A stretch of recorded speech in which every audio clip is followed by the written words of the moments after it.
Hi Darshan டோக்கிஸ் viewers. இந்த வீடியோவில் வந்து என்ன பார்க்க போகிறோம்னா, நேற்றைய தினம் மிக பிரம்மாண்டமாக வெளியாகி இருந்த காந்தாரா சாப்டர் 1 திரைப்படத்தின் மூவி ரிவ்யூவை தான் வந்து பார்க்க போகிறோம். இந்த திரைப்படம் வந்து பார்த்தீங்கன்னா, காந்தாரா என்ற திரைப்படம் வந்து பார்த்தீங்கன்னா ஒரு 2 வருஷத்துக்கு முதல் வந்து ரிலீஸ் ஆயிருந்துச்சு. ரிலீஸ் ஆகி பார்த்தீங்க கன்னடத்தில் ரிலீஸ் ஆன திரைப்படம். ஒரு 16 கோடி ரூபாயில் ரிலீஸ் ஆன இந்த திரைப்படம் வந்து பார்த்தீங்கன்னா 400 கோடி ரூபாய் கலெக்ஷனை வந்து கலெக்ட் பண்ணியிருந்து அந்த லெவலுக்கு சூப்பராக இந்த திரைப்படத்தை வந்து கொண்டாடி இருந்தாங்க. இந்நிலையில் இந்த திரைப்படத்துக்கு வந்து ப்ரீக்குவலாக வந்து இந்த காந்தாரா சாப்டர் 1 என்ற திரைப்படத்தை வந்து நேற்றைய தினம் வந்து ரிஷப் ரெட்டி மீண்டும் ஹீரோவாக நடித்து தானே வந்து டிரெக்ட் பண்ணி மிக பிரம்மாண்டமாக வந்து கொடுத்திருக்கார். இந்த திரைப்படம் எப்படி இருக்குன்னு வாங்க வீடியோவில் போய் பார்க்கலாம். காந்தாரா சாப்டர் 1 இந்த திரைப்படத்தின் கதையை வந்து பார்த்தீங்கன்னா, இந்த திரைப்படம் வந்து காந்தாரா என்ற இடத்துல வந்து பார்த்தீங்கன்னா எப்படி அந்த பஞ்சுருளி தெய்வம் வந்து உருவாகிச்சு அவைய வரலாற்றை வந்து சொல்ற ஒரு புராண கதை மாதிரி தான் இந்த கதை வருது. இந்த கதையோட ஸ்டோரி லைன் வந்து பார்த்தீங்கன்னா, காந்தாரா என்ற இடத்துல வந்து பார்த்தீங்கன்னா ஈஸ்வர தோட்டம் என்ற ஒரு கடவுளால் வந்து ஆசீர்வதிக்கப்பட்ட ஒரு இடம் வந்து இருக்குது. அந்த இடத்தை வந்து பாதுகாக்கிறாங்க ஹீரோ தலைமையிலான காந்தாரா இந்த கிராமவாசிகள். அதே மாதிரி அந்த ஈஸ்வர தோட்டத்தை வந்து அடைய நினைக்கும் ஒரு அரச குடும்பம். இது ரெண்டுக்கும் இடையிலான ஒரு யுத்தம் தான் இந்த காந்தாரா சாப்டர் 1 படத்தின் மெயின் கோரா வந்து இருக்குது. இந்த திரைப்படத்தின் பிளஸ்களை வந்து போஸ்ட் வந்து பார்த்துடலாம். இந்த திரைப்படத்தில் வந்து பிளஸ் வந்து பார்த்தீங்கன்னா ரிஷப் செட்டி. இந்த திரைப்படத்தில் வந்து பார்த்தீங்கன்னா பெர்னி என்ற கேரக்டரில் வந்து ரொம்ப சூப்பராக வந்து நடிச்சிருக்கார். இந்த திரைப்படத்தில் வந்து காந்தாரா திரைப்படத்தில் நடித்த அந்த நடிப்புக்கு விட ஒரு 10 மடங்கு வந்து பார்த்தீங்கன்னா எஃபெக்ட் போட்டு ரொம்ப சூப்பராக நடிச்சிருக்கார். இந்த திரைப்படத்தில் அவருக்கு நிறைய நடிக்க வேண்டிய ஸ்கூப்புகள் வந்து இருந்திருக்கு. ரொம்ப ரொம்ப சூப்பராக வந்து நடிச்சிருந்தார். இப்படி ஒரு பீரியாட்டிக் படத்தை வந்து ஒருத்தவங்க வந்து டிரெக்ட் பண்ணி அதே நேரம் அதில் ஹீரோவாக நடித்து வந்து கொண்டு வந்திருக்கிறது ரொம்ப ரொம்ப சூப்பராக வந்து ரொம்ப ரொம்ப ஒரு கஷ்டமான விஷயம். அதை வந்து ரிஷப் செட்டி வந்து ரொம்ப சூப்பராகவே வந்து பண்ணியிருந்தார். எப்பயுமே வந்து ஃபர்ஸ்ட் பார்ட் வந்து ரிலீஸ் ஆனவனே அந்த திரைப்படத்தின் பேரில் வச்சு பிஸ்னஸ் செய்வாங்க. அதே மாதிரி தான் இந்த திரைப்படத்தை வந்து ஏண்டா இந்த திரைப்படம் சூப்பராக இருக்குது, இதுக்கு ஏண்டா ப்ரீக்குவல்ன்ட்டு போய் அந்த திரைப்படத்தை வந்து சுதப்பிடுவாங்களோன்னு நினைச்ச போது எப்படி தமிழ் சினிமாவில் வந்து ஒரு பாகுபலி வந்து ஒரு படம் வந்து பாகுபலி 2 அதை விட பிரம்மாண்டமாக இருந்ததோ அதே மாதிரி தான் இந்த காந்தாரா திரைப்படத்தை விட இந்த காந்தாரா சாப்டர் 1 திரைப்படம் வந்து அதை விட ரொம்ப பிரம்மாண்டமாகவும் ரொம்ப சூப்பராகவும் வந்து திரைக்கு வந்து கொண்டிருக்கார் ரிஷப் ரெட்டி. அதுக்கு முதல் ரிஷப் செட்டிக்கு வந்து நன்றியை வந்து தெரிவித்துக் கொள்ளணும். இப்படி ஒரு இந்திய சினிமாவை வந்து இப்படி ஒரு படைப்பை வந்து ப்ரெசென்ட் பண்ணதுக்கு ரிஷப் செட்டிக்கு மனமார்ந்த வாழ்த்துக்கள். ரொம்ப சூப்பராகவே வந்து பண்ணியிருக்கேன். இந்த திரைப்படத்தை அவர் உடலையும் வந்து ஏற்றி கிட்டத்தட்ட ஜஸ்ட் நம்ம பிரபாஸ்கள் வந்து எப்படி அந்த பாகுபலி அந்த கேஜிஎஃப் அவங்க வந்து எப்படி அந்த உடல் தோட்டத்தில் அவங்களுக்கு வந்து ஒரு விஷயத்தை வந்து செஞ்சா ஒரு வீரனா வந்து செஞ்சா எப்படி வந்து ஏற்றுக்கொள்ளலாமோ அதே மாதிரி ரிஷப் செட்டியில் வந்து சரியா பொருந்தி இருக்கார் அந்த கதாபாத்திரத்துக்கு. ரொம்ப சூப்பராகவே வந்து அவர் பண்ணியிருந்தார். அவர்கிட்ட திரைக்கதையும் வந்து பார்த்தீங்கன்னா இதில் வந்து ரொம்ப சூப்பராகவே வந்து இருந்துச்சு. குறிப்பாக வந்து பார்த்தீங்கன்னா ஃபர்ஸ்ட் ஹாஃப்ல வந்து பார்த்தீங்கன்னா படம் வந்து பார்த்தீங்கன்னா ரொம்ப சூப்பராக காமெடி எலிமெண்ட்ஸை கொண்டு இந்த திரைப்படத்தை வந்து நகர்த்திய விதம் எனக்கு ரொம்ப பர்சனலாக வந்து பிடித்திருந்தது இந்த திரைப்படத்தில்.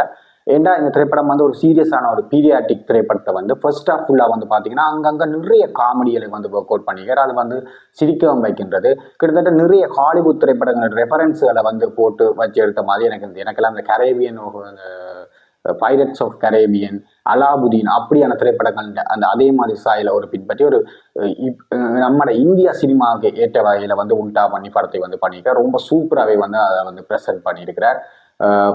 ஒரு இன்டோர் சீன்லாம் வந்து படத்தின் கதை வந்து ஒரு சரியான பிளாக்ல வந்து முடியும். அதுல இருந்து படம் வந்து அப்படியே சீரியஸா வந்து மாறுது. செகண்ட் ஹாஃப்ல அந்த கடவுளாக அந்த சாமியாக வந்து மாறுகிற காட்சிகள் வந்து அடுத்தடுத்து வருகின்றது. கடைசி 20 நிமிஷம் எல்லாம் ரொம்ப ஃபயரா வந்து பண்ணியிருக்கேன். அந்த விதத்துல வந்து பாத்தீங்கன்னா ஸ்க்ரீன் பிளே வந்து ரொம்ப ரொம்ப சூப்பராக வந்து பண்ணியிருக்கிறார் ரிஷப் ரெட்டி. ரொம்ப டீட்டெயிலாக வந்து காட்டியிருக்காரு. இந்த இதெல்லாம் வந்து பார்த்தீங்கன்னா அந்த பண்டமாற்று முறை கலாச்சாரங்கள் அந்த 1000 வருஷத்துக்கு முன்னாடி எப்படி இருந்தது, அந்த வாழ்விடங்கள் அந்த காலத்தில் பயன்படுத்தப்பட்ட நீர்ப்பாசன முறைகள் என்று எல்லாத்தையும் வந்து நுணுக்கமாக பார்த்து கலை வேலைப்பாடுகள் எல்லாம் ரொம்ப சூப்பராகவே வந்து பார்த்துருந்தாங்க.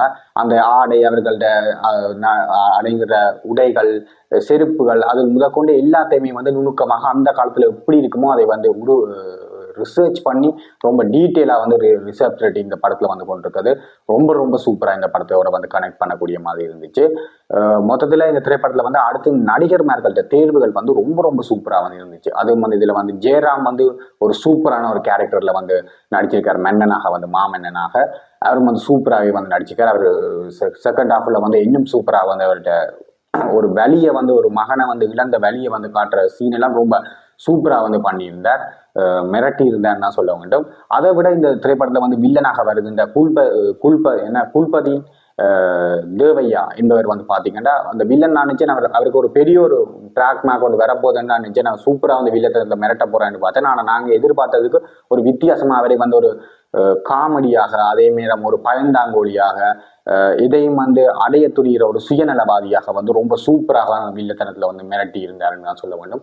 ரொம்ப சூப்பராக வந்து நடிச்சிருக்கார். அவர் அந்த குல்பாதீன் என்பவருக்கு வந்து செம சான்ஸ் வந்து குல்சார் என்பவருக்கு வந்து இனிமே வந்து தமிழ் சினிமாவிலே வந்து நிறைய வாய்ப்புகள் வரும் நினைக்கிறேன்.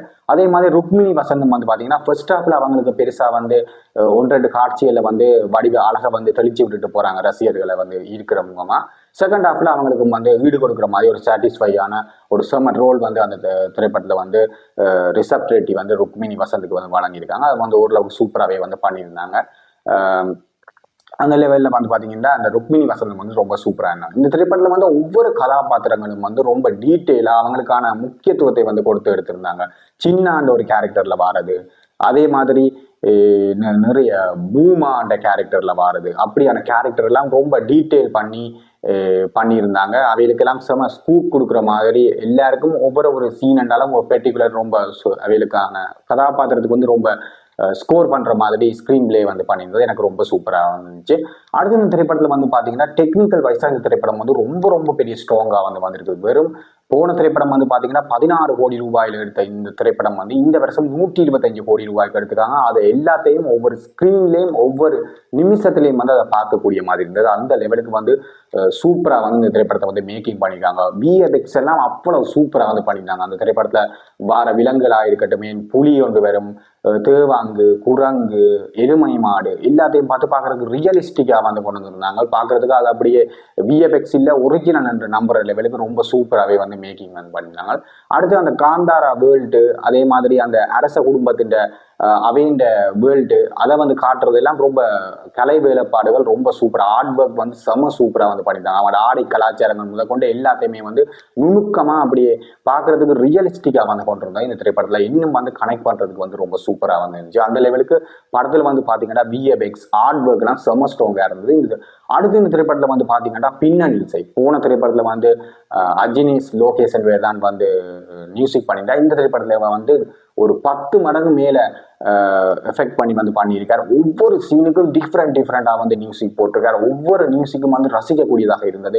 பாடல்கள் வந்து தமிழ் தான் நாங்கள் வந்து பார்த்தோம். இன்னும் நாங்கள் தமிழ் டப்பும் ரொம்ப சூப்பராகவே வந்து பண்ணியிருந்தாங்க. பாடல்கள் எல்லாம் ரொம்ப லிரிக்ஸ் எல்லாம் செம்ம சூப்பராக வந்துருந்துச்சு. அந்த காதல் பாட்டு, அதே மாதிரி பின்னுக்கு அந்த சிவன் பக்தி பாடல்கள், அந்த ரெபல் சாங் எல்லாமே வந்து ரொம்ப சூப்பராக வந்து பண்ணியிருந்தாங்க.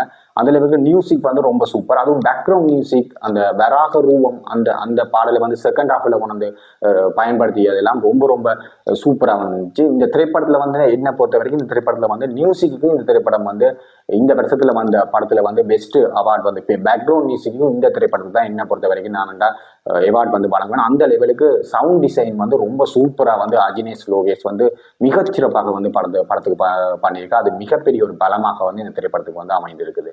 அடுத்து இந்த திரைப்படத்தை வந்து சினிமோகிராஃபி எல்லாம் ரொம்ப சூப்பராக வந்து பண்ணியிருந்தாங்க. சண்டை காட்சிகள்லாம் ரொம்ப ரொம்ப ரசிக்கும்படியாக வந்து பண்ணியிருந்தாங்க. கமரா வேர்க்கெல்லாம் அந்த ஒரு போர் நடக்கல, சண்டை நிறைய போர் காட்சிகள் வருது, அதையெல்லாம் ரொம்ப டீட்டெயிலாக அப்படியே கமராவை அப்படியே மூவ் பண்ணி கொண்டு போகிற இதெல்லாம் வந்து ரொம்ப சூப்பராக வந்து பண்ணியிருந்தாங்க. அந்த லெவலுக்கு படம் வந்து டெக்னிக்கல் சைட்ல ஒட்டு சைட்லேயும் வந்து குறையில்லாததுக்கு ரொம்ப நேர்த்தியாக வந்து பண்ணியிருந்தாங்க. இதைத்தான் தமிழ் சினிமாலையும் வந்து இருக்க பிரச்சனை. 300 கோடி 400 கோடி ரூபாய்க்கு தெலுங்கு ஹிந்தியில எல்லாம் படம் பண்றாங்க. அது நடிகர் மேல் 100 கோடி 200 கோடியை பாக்கெட்ல போட்டுட்டு படத்தை வந்து உருவாக்கிட்டு அதுக்கு வந்து விஎஃப்எக்ஸ் வந்து பக்க மொக்கையாக வந்து பண்ணி விடுவாங்க. குறிப்பா இந்த கடைசியா ரெபல் ஸ்டார் இந்த ராஜா சாப் திரைப்படத்தின் டீசர் எல்லாம் ட்ரெய்லர் எல்லாம் பார்த்தா அவங்களுக்கு தெரிஞ்சிருக்கும். அந்த பேய் என்றாலே அதுக்கு வந்து ஃபேண்டசி ரொம்ப விஎஃப்எக்ஸ் வந்து சூப்பராக இருக்கும். அது பயங்கர சுமாராக வந்துருந்துச்சு.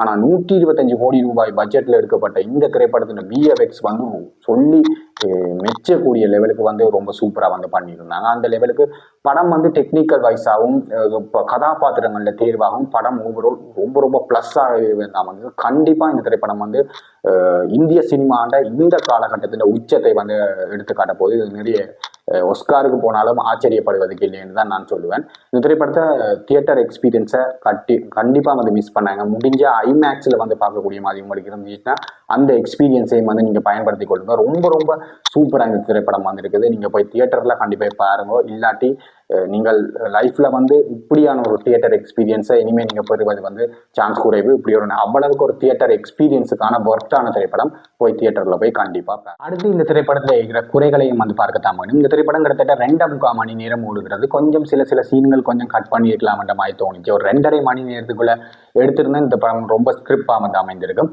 அதே நேரம் ஃபர்ஸ்ட் ஹாப்ல கொஞ்சம் நிறைய காமெடிக்கு வந்து ஸ்கோப் பண்ணியிருக்காங்க. அதுல பாதி காமெடி ஒர்க் அவுட் ஆகுது. சில காமெடிகள் வந்து கொஞ்சம் ஒர்க் அவுட் ஆகல, அதையும் கொஞ்சம் கட் பண்ணிக்கலாம். சில சீரியஸான சீன்லேயும் வந்து காமெடியை வந்து பயன்படுத்தினது கொஞ்சம் படத்தின் இதை வந்து குறைத்து இந்த மாதிரி எனக்கு பர்சனலாக வந்து பட்டுச்சு. அதை விட படத்தில் வந்து குறைகள்னு சொல்கிற லெவலுக்கு வேறு ஒன்றும் எனக்கு பெருசாக தெரிஞ்ச வரைக்கும் இல்லை.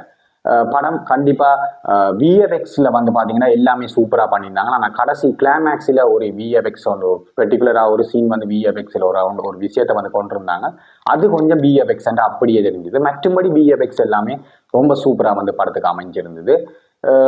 ஓவரால் இந்த திரைப்படம் வந்து ரொம்ப சூப்பராக வந்து ரிலீஸ் ஆகிருக்குது. நல்ல பாசிட்டிவான விமர்சனங்களை வந்து பெற்றுக்குது. கண்டிப்பாக இது தியேட்டரில் பார்த்து ரசிக்கக்கூடிய ஒரு பெஸ்ட் எக்ஸ்பீரியன்ஸ். என்னை பொறுத்த வரைக்கும் ராஜமௌலின்ற ஒரு பிரம்மாண்டத்தை வந்து இந்த திரைப்படத்தில் அதை விட ஒரு பிரம்மாண்டம் ஒரு படி மேலே போய் ரிஷப் ஷெட்டி போய் பண்ணியிருக்காருன்னு தான் சொல்ல வேண்டும்.